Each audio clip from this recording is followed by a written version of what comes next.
نفس پہ کنٹرول ہونا چاہیے، نفس کی خواہشات نہیں ماننی چاہیے، لیکن پریکٹیکلی یہ بہت مشکل ہوتا ہے۔ عقل مان بھی لے تب بھی عمل میں کچھ باتیں نہیں آتی، ایسی مشکل میں کیا کیا جائے؟ میرا اشارہ کسی خاص واقعے کی طرف نہیں ہے بلکہ روٹین لائف کے بارے میں ہے۔ دیکھیے، نفس کو قابو میں کرنے کے لیے عقل نہیں، ایمان درکار ہے۔ عقل والا تو ہو سکتا ہے کوئی شخص بڑا عاقل ہو، بڑا فلسفی ہو، اور پھر بھی وہ انتہائی گناہ گار ہو۔ وہ عقل علیحدہ ہے، وہ سوچ علیحدہ ہوتی ہے، اور انسان کا جو ہے وہ کردار بالکل علیحدہ چیز ہے۔ لیکن دل میں ایمان اگر ہوگا تو پھر وہ نفس کے اوپر آپ قابو پا سکیں گے۔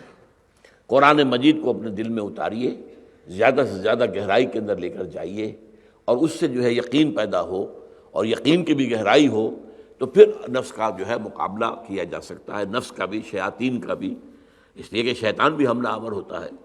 اِنَّهُ يَرَاكُمْ هُوَ وَقَبِيلُهُ مِنْ حَيْثُ لَا تَرَوْنَهُمْ، وہ جو اقبال نے کہا ہے کہ کشتن ابلیس کار مشکل است، زاں کے او گم اندر اعماق دل است، خوش تراں باشد مسلمانش کنی، کشتہ شمشیر قرآنش کنی۔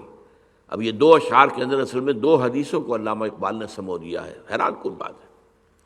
حضور نے فرمایا ان الشیطان یجری من الانسان مجری الدم، شیطان تو انسان کے وجود میں ایسے سرایت کر جاتا ہے جیسے خون۔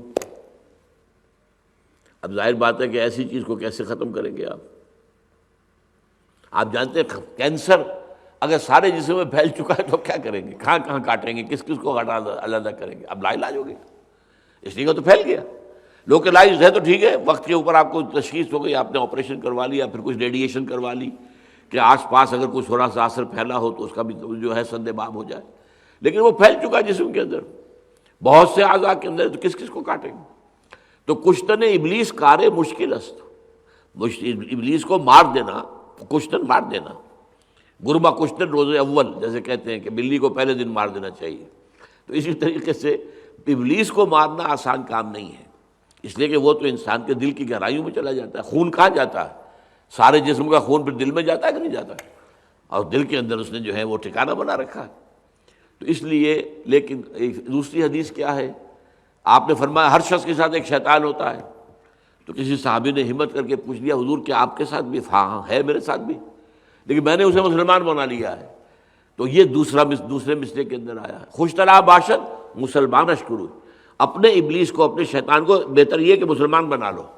اور مسلمان کیسے بنے گا؟ کشتہ شمشیر قرآنش کنی، قرآن کی شمشیر سے اس کو ختم کرو۔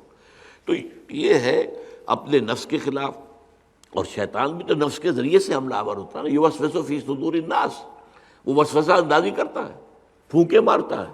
حدیث میں آتا ہے کہ وہ اپنی تھوتنی جو ہے انسان کے دل پر رکھ کر پھونکے مارتا ہے تاکہ اس کے اندر سے وہ گناہ کے اثرات پیدا ہوں اور گناہ کے جذبات پیدا ہوں۔ جب انسان لا حول ولا قوت پڑھتا ہے بھاگ جاتا ہے وہ، تو خناس اسی لیے کہا ہے، وہ حملہ آور ہوتا ہے پھر پیچھے بھی ہٹ جاتا ہے۔ تو اس کے لیے یہ ہے کہ قرآن کے ذریعے سے ایمان کو گہرا کیا جائے۔ ایمان گہرا ہوگا تو آپ شیطان سے بھی لڑ سکیں گی، اور آپ جو ہے وہ اپنے نفس سے بھی لڑ سکیں گی، اور یہی ایک راستہ ہے۔